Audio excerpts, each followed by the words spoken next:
Hello everyone, I'm Kathy McClear, the State Director for AARP Minnesota, and the Minnesota Legislature just wrapped up its work, and while there were certainly some fireworks at the end of the session, we want to highlight some of the very important work that did get done on behalf of our members, the 50 plus in Minnesota, and their families. And I am joined by Mary Jo George, our very dedicated Director of Advocacy here at AARP Minnesota, to tell us what got done.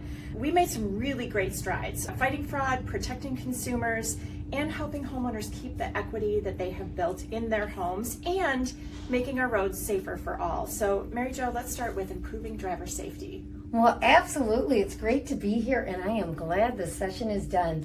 We've passed a number of bills that will help our members, and I also just want to say real briefly that it's so important that our members are right there with us. They're always, calling their legislators, meeting with them, and that is so key to our success. So we need to do a big shout out to our members for all the work that they had. So yeah, one of the big bills that we passed this year, it should have been a really easy bill to pass, but somehow we got caught up in some jurisdictional committee problems. But that was the bill to reduce the course length for our driver safety course. AARP has been doing these driver safety courses since the 1970s. 1979. And it's all volunteer run. And we have a great group of instructors. And so our instructors, in fact, helped us with testimony and passing the bill. And so what it does is, today it's an 8-hour course.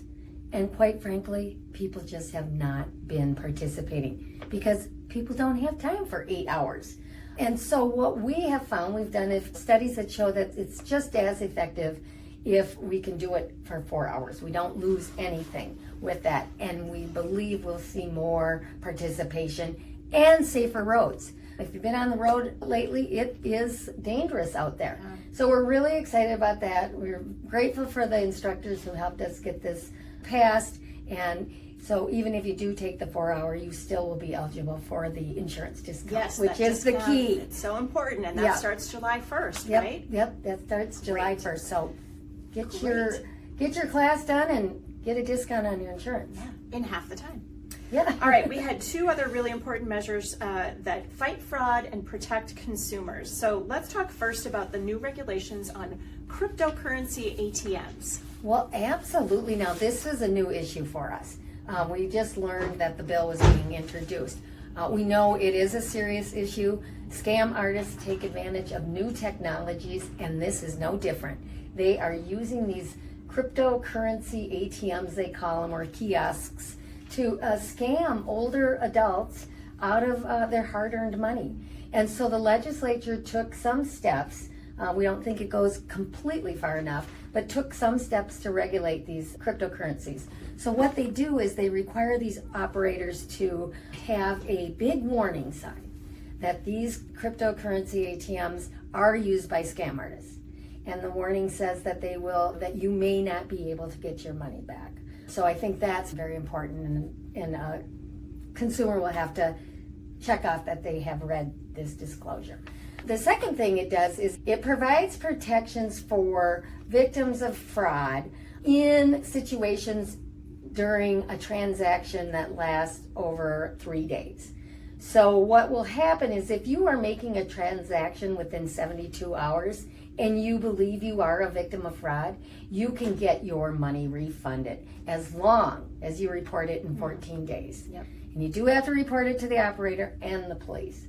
But we think that's going to be a big protection. There's also a limit, a $2,000 daily limit on the ATMs, and that's going to be helpful for people who might be a victim of fraud, who may have given away their whole lifetime savings. Because we've heard some of these stories of people sending a lot of money through these. Yeah. And I think the important thing for folks to remember is, if someone asks you to pay a fee, pay a fine, pay for something with a cryptocurrency ATM, you probably need to verify and make sure that it is not a scam. All right, we also had another one that's good news for consumers, because we enacted a ban on predatory real estate practices. Tell me, what do folks need to know about that? It's just surprising how many scams out there. So yeah, people have to protect themselves, but we have to get laws to help protect people. In this one, there were these scam artists, these brokerage firms that would come to you and say, hey, I've got a great deal for you. Here's like $300, as little as $300.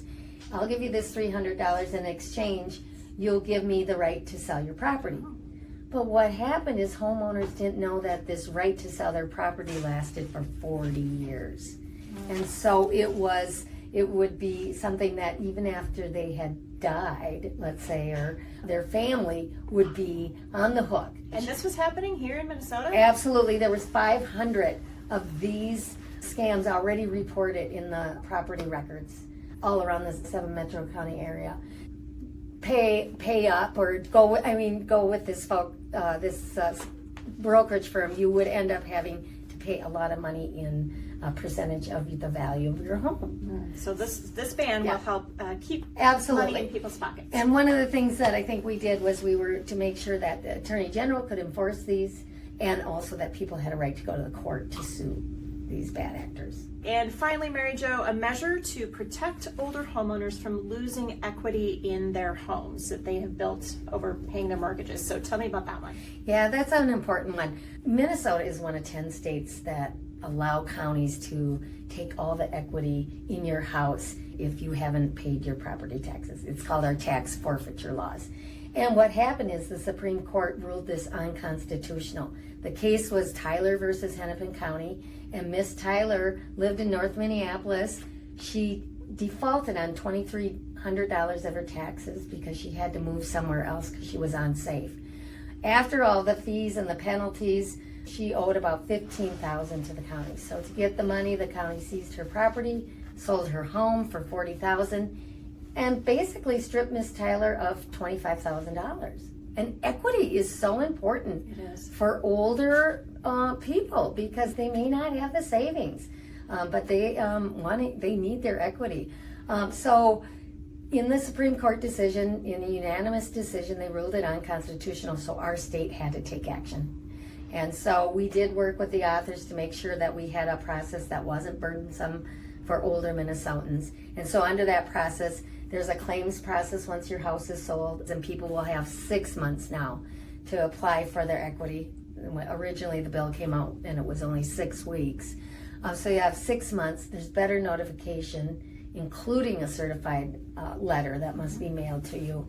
And then you don't have to guess what your equity is. There is a fund that they have created for situations that have happened before this. And so we'll be talking to our members about that too, how they might be able to apply if they're in this situation right now like Miss Tyler is. Great. Well, thank you so much, Mary Jo, for your hard work at the Capitol this session, and a huge thanks to our members and our volunteers who work tirelessly every session fighting on behalf of our members and all 50 plus across Minnesota. And if you'd like to learn more about any of these issues we talked about today, or if you'd like to join us on our advocacy team, you can check it all out at aarp.org/MN Advocacy.